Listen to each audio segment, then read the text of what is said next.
Certains ignorants viennent de découvrir les qira'at et ils pensent que le Coran a changé dans le temps. Ils sont juste 1400 ans en retard. Le Coran a été révélé en 7 différents ahruf, donc 7 modes de récitation, et on peut réciter dans le mode de récitation qu'on veut. Les différents modes de récitation ne démontrent pas que le Coran a changé. Au contraire, les différents modes de récitation, c'est un miracle linguistique qui enrichit le message délivré par le Coran. Même les early Muslims récitaient le Coran dans les ahruf qui leur plaisaient. Durant la khilafah de Uthman, l'islam s'est répandu dans des zones non arabes.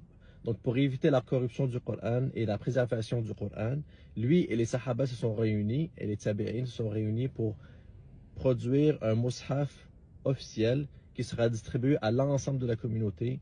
Des copies de ce mushaf officiel ont été envoyées à travers l'Empire islamique avec un réciteur pour enseigner le Coran, pour enseigner la récitation du Coran. Les autres copies personnelles de chaque personne qui pouvait circuler, ont été détruites pour éviter la confusion et éviter la corruption comme est arrivé avec la Bible et la Torah. À partir de ce mushaf officiel, certaines qira'at ont disparu et d'autres ont été préservées à travers la lecture de ce mushaf officiel. L'ensemble de ces qira'at ont été transférés jusqu'à nous à travers des chaînes mutawatir.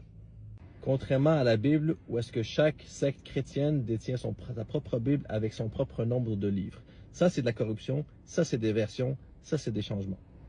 Sans compter des versets littéralement inventés dans la Bible, comme par exemple la fin de Marc 9, ou par exemple certains passages de Jean 7 et 8, ou Jean 5 quand il parle de la Trinité.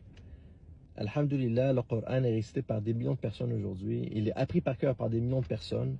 On a des chaînes de transmission qui vont jusqu'aux prophètes pour préserver le Coran. On a des chaînes orales. On a des manuscrits qui datent de l'ère du prophète pour prouver que ça a été conservé tel qu'il a été révélé. Non seulement ça, il y a des orientalistes occidentaux, non musulmans, qui confirment la conservation du Coran, la préservation du Coran depuis sa révélation jusqu'à aujourd'hui.